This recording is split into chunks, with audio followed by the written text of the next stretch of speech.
Las complejas preguntas para nuestra fe.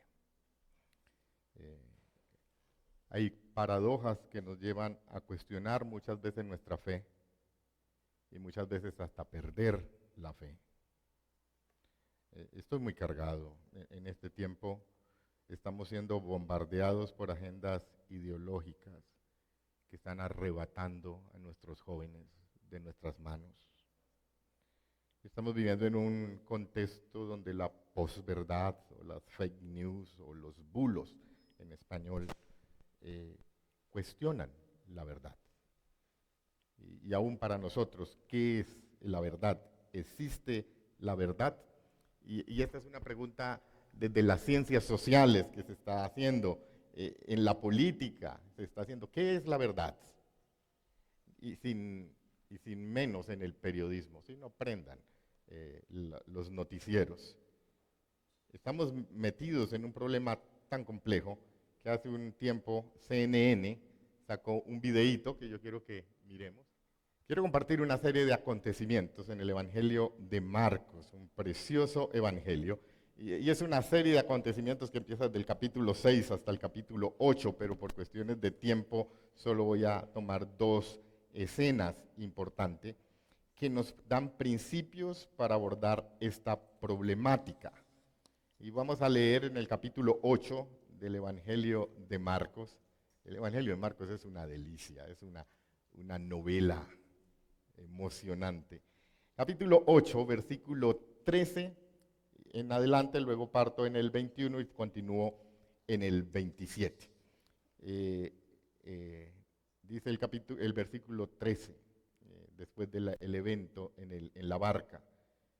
Entonces los dejó y volvió a embarcarse y cruzó al otro lado. Esa es la escena. Y miren esta belleza de texto.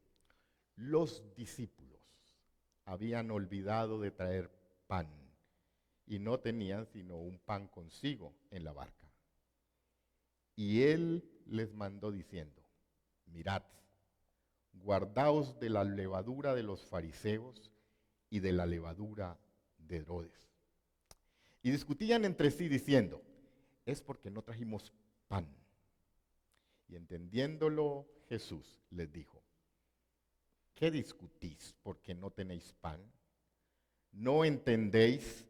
¿No comprendéis? ¿Aún tenéis endurecido vuestro corazón? Teniendo ojos, no veis, y teniendo oídos, no oís, y no recordáis. Cuando partí los 5 panes entre 5,000, ¿cuántas cestas llenas de pedazos recogiste? Y ellos dijeron, 12. Y cuando los 7 panes con 4,000, ¿cuántas canastas llenas de pedazos recogiste? Y ellos dijeron, 7. Y les dijo, ¿cómo aún no entendéis? Versículo 27, después de la curación del ciego. Salieron Jesús y sus discípulos por las aldeas de Cesarea de Filipo. Y en el camino preguntó a sus discípulos diciéndoles, ¿quiénes dicen los hombres que soy yo? Ellos respondieron, unos Juan el Bautista, otros Elías y otros alguno de los profetas. Entonces él les dijo, ¿y vosotros? ¿Y vosotros? ¿Quién decís que soy yo? Respondiendo Pedro le dijo, tú eres el Cristo. Pero él les mandó que no dijesen esto de él a ninguno. Y comenzó a enseñarles que le era necesario al Hijo del Hombre padecer mucho y ser desechados por los ancianos, por los principales sacerdotes y por los escribas, y ser muerto y resucitar después de 3 días. Esto les decía claramente. Entonces Pedro le tomó aparte y comenzó a reconvenirle. Pero él, volviéndose y mirando a los discípulos, reprendió a Pedro diciendo, quítate delante de mí, Satanás, porque ves las cosas solamente desde el punto de vista humano y no desde el punto de vista de Dios. Y llamando a la gente y a sus discípulos les dijo, si alguno quiere venir en pos de mí, niéguese a sí mismo, tome su cruz y sígame. Qué bello, ¿cierto? Una escena espectacular. En esta mañana los invito a meditar en Cristo como fundamento y verdad de un discipulado radical. Cristo como fundamento y verdad de un discipulado radical. Y todo parte de una simple pregunta. ¿Quién dices tú que soy yo? Y la respuesta es fundamental para los discípulos. Porque una mala respuesta hace un mal discípulo, una buena respuesta hace un buen discípulo. Y eso es lo que lo va a diferenciar de la levadura de los fariseos y de la levadura de Herodes. Y grandes preguntas siempre desembocan en decisiones trascendentales para la vida.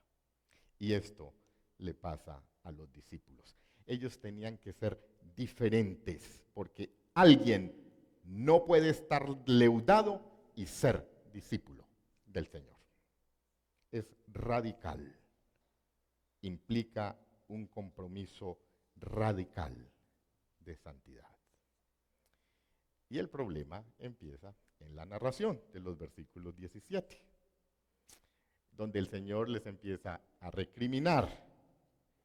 No entienden, no comprenden, tienen el entendimiento embotado, tienen ojos y no ven, tienen oídos y no oyen, no os recordáis. Y que conste que no está definiendo a los estudiantes del seminario en las clases. ¿Cómo es que aún no entendéis? Y esto los lleva a la advertencia radical del versículo 15, porque es una advertencia con imperativo no negociable. Les mandó diciendo, mirad, guardaos. En otras palabras, les ordenó diciendo, ustedes tienen que estar atentos, ustedes tienen que tener cuidado de la levadura de los fariseos y de la levadura de Herodes. Y creo que esas palabras son pertinentes para nuestro contexto. La acusación que el Señor le hace a los fariseos en estos 2 capítulos tiene que ver con eso, con la levadura. A los fariseos les dice que su adoración es una farsa porque enseñan ideas humanas como si fueran mandatos de Dios. Pero el problema era que se lo creían. Ideas humanas como si fueran mandatos de Dios y eran tan bobos que se las creían ellos. Ustedes pasan por alto la ley de Dios y la reemplazan por su propia tradición. Y está hablando en el contexto de las leyes de purificación. Porque si uno mira, lo que los fariseos estaban exigiendo no era tan malo como uno pensaba. Porque los fariseos estaban exigiendo que todo el pueblo, en todos los aspectos cotidianos, vivieran lo que estaba prescrito originalmente para los sacerdotes en el servicio del santuario. Y se comieron ese cuento y trajeron ese pensamiento de su colectivo, hoy llamaríamos colectivo identitario, pero no con el fin de adorar a Dios, sino para el desarrollo de su propia agenda ideológica. Traen ideas humanas, las presentan como de Dios y se las creen. Y luego viene la levadura de Herodes, que en el capítulo 6 Marcos hace una presentación magistral de lo que estaba pasando. Narra el crimen de Juan el Bautista y aquí se evidencia la laxitud moral de la levadura de Herodes. Juan es vilmente asesinado por decirle al pecado moral su nombre, pecado moral. Juan le decía con insistencia y cariñosamente a Herodes, es contra la ley de Dios, Herodes, que tengas como tu esposa a la mujer de tu hermano.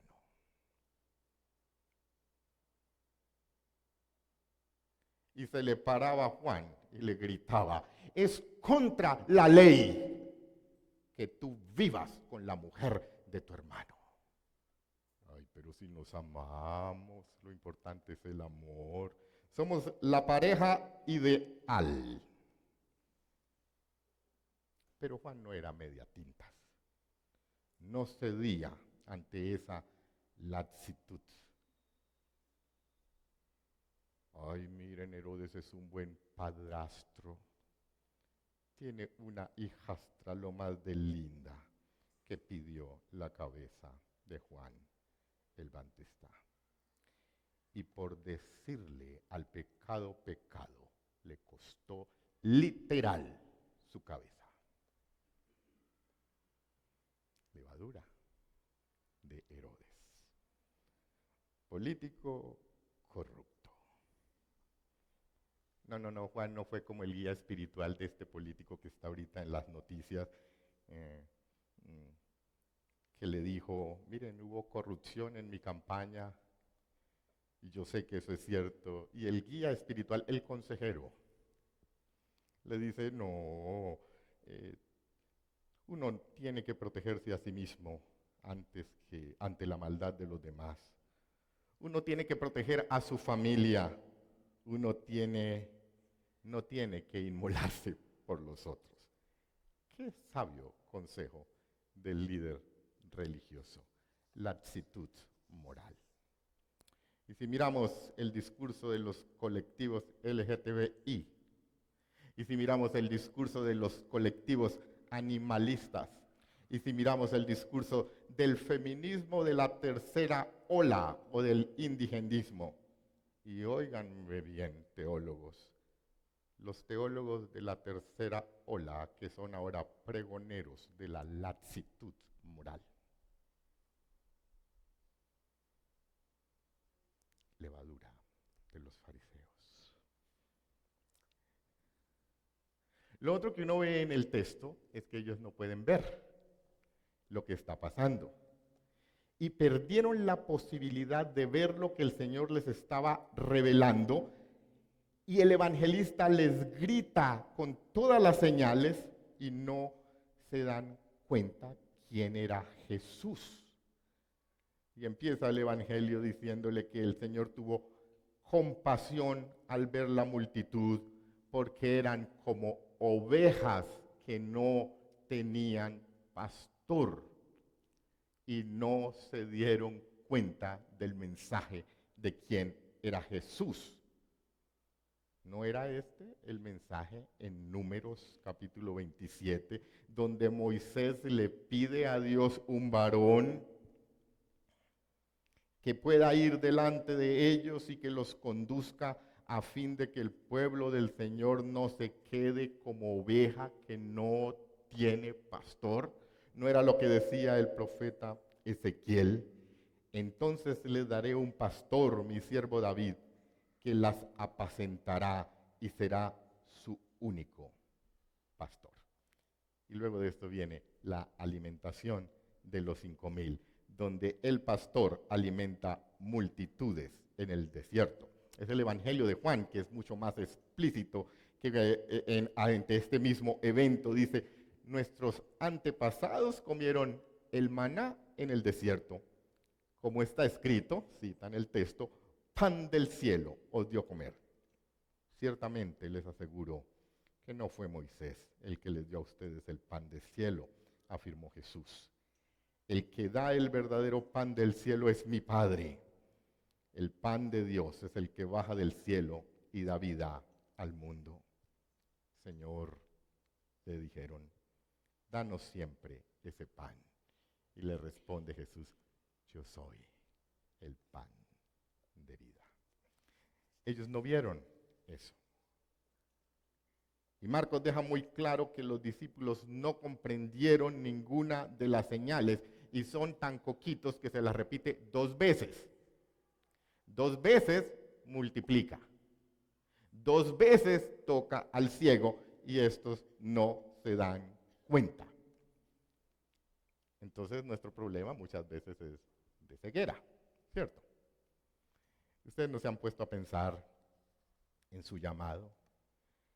Ustedes no se alcanzan a imaginar la dimensión del alcance de lo que el Señor está haciendo con su vida aquí en el Seminario Bíblico de Colombia. A los de primeros, no es coincidencia que ustedes estén aquí y que el Señor esté haciendo cosas grandes entre ustedes, porque el Señor los llamó y si les permitió vivir esta experiencia, ustedes no alcanzan a imaginar lo que el Señor quiere hacer por medio de ustedes. Y el gran peligro de ellos era no entender, porque sus pensamientos estaban aferrados a lo terreno. No comprendieron el sentido profundo de las señales y el peligro era que estaban llegando a ser, como lo describe, incrédulos, que les hablan en parábolas para que no entiendan y para que su pecado no les sea perdonado. Y por eso el Señor le pregunta a los discípulos, ¿aún no comprendéis? Porque los fariseos y los de Herodes se acercan a Jesús desde su propia agenda.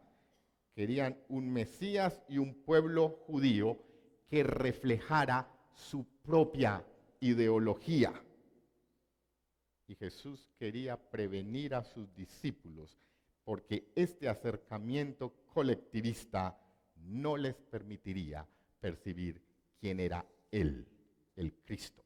Y ahí narra lo de la ceguera y mira todo lo que pasa. No fueron capaces. Y el Señor resume el problema en la exhortación a Pedro. Pedro, el problema está en que ves las cosas solamente desde el punto de vista humano y no desde el punto de vista de Dios. Aunque Pedro declara, tú eres el Cristo, que es una verdad, los hechos llevaron a esta declaración y estos hechos eran fidedignos, el análisis que hizo Pedro fue incorrecto. Tú eres el Cristo, no puedes morir. Dijo la verdad, pero fue leudado por la levadura de los fariseos y aún de Herodes. Eso implica que los cristianos debemos ser como el salmón, que nadan contra la corriente. Porque no debemos asimilar nuestra lógica a la lógica de la levadura de fariseos y herodianos. Y ante la pregunta, miren qué maravilla, ante la pregunta que él les dice, ¿quiénes dicen los hombres, las demás personas que soy yo? Ya Herodes le había dicho en el capítulo 6, ese es Juan el Bautista que regresó de entre los muertos. Yo, no, ese es Elías. Yo, no, ese es otro de los profetas. Ya habían formado los diferentes colectivos. Pero yo quiero que tengan en cuenta en esta respuesta, en esta pregunta y en esta respuesta, ¿qué fue lo que definió la verdad? Y miren lo que dice. La verdad no la definieron por votación popular. A ver, ¿cuántos creen que es el Elías? 5. ¿Cuántos creen que es? 7 ganaron estos. Entonces él debe ser Elías, porque la mayoría votó y eso es lo que se dijo. Y no, los colectivos no fueron los que dieron la verdad, no fue democrático. No fueron los grupos los que definieron la verdad, porque muchas veces los colectivos lo que hacen es causar división y romper y fragmentar la unidad. Y ya lo hemos visto. Fue Popper el que dijo Las identidades son únicas e individuales y no existen identidades colectivas como tal. Entonces la verdad no depende de la audiencia. La verdad tampoco es un promedio. A ver, ¿cuántos creen que es esto? Entonces eso es verdad, porque la mayoría lo dice. La verdad no es una conclusión de muchas opiniones. Eso no es la verdad. La verdad no es la medida o la media en una serie de opiniones. La verdad no depende de un algoritmo. Y por eso es que vemos hoy mucho desprecio a la verdad. Casi podemos decir que hoy la verdad desapareció como valor. Si no, mire al Senado de la República.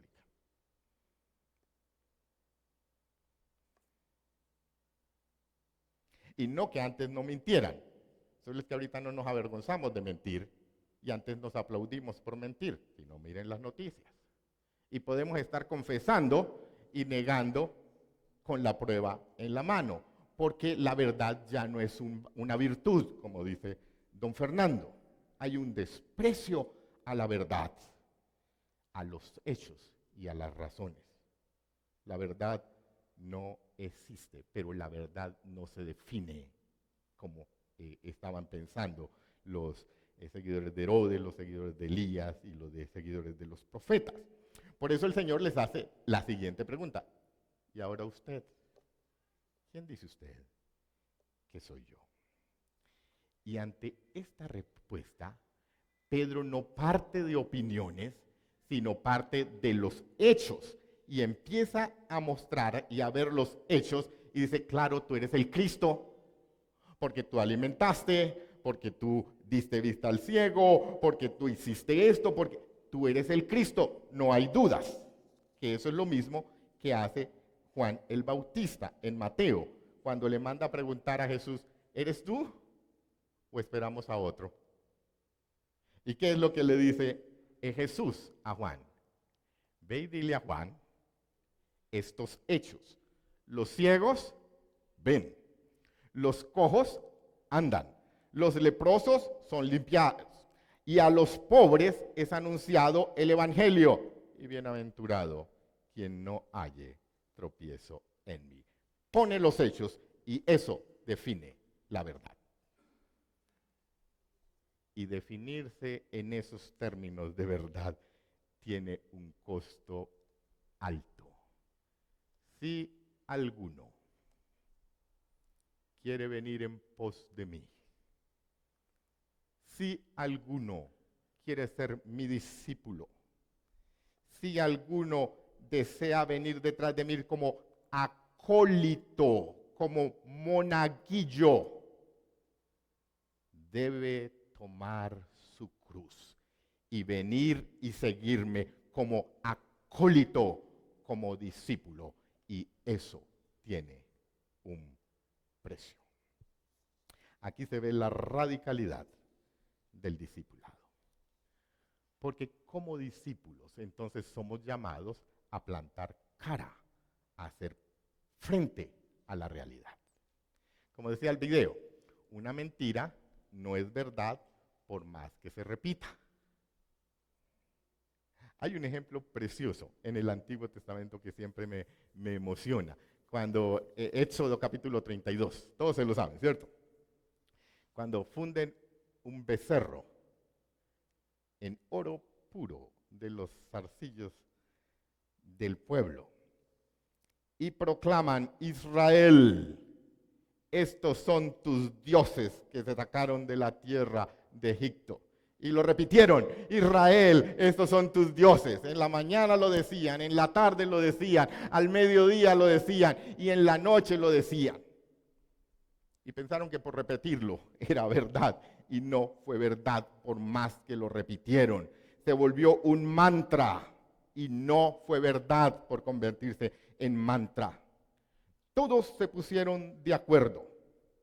Pero no fue verdad porque todos estaban de acuerdo. Ay, todos estamos de acuerdo que esos fueron los dioses que nos sacaron de Egipto.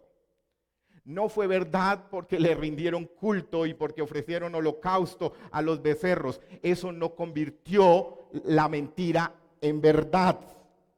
Ni siquiera fue verdad por el oro con que lo hicieron y el material precioso y valioso que hicieron el becerro nunca convirtió al becerro en el Dios que lo sacó de Egipto. No, no, los hechos fueron los que determinaron la verdad. Y lo podemos ver en Moisés. Este es el pueblo que tú sacaste, Señor, con mano poderosa de Egipto. Fuiste tú, no el becerro. Tú fuiste el que hiciste una promesa a nuestros padres, Abraham, Isaac y Jacob, que nos meterías a esta tierra y la daría por posesión a todas nuestras generaciones. Fuiste tú el que lo prometiste y por eso es verdad. No porque no lo inventamos como colectivo. Entonces la verdad tiene que ver en no poner opiniones al nivel de los hechos. Los hechos rigen nuestras opiniones. 3 invitaciones para terminar. La primera, en un programa de teología, donde entramos al mundo de las ideas, de las doctrinas, de la duda, de las posibles interpretaciones, es fácil dejarse enmarañar por especulaciones irrelevantes de la fe. Y el llamado es a enfocarnos en Cristo, el autor y consumador de la fe. Y es aferrarnos en la desesperación como el que va en medio de un túnel oscuro y ve allá la luz y corre con todas sus fuerzas porque sabe que allá va a haber luz.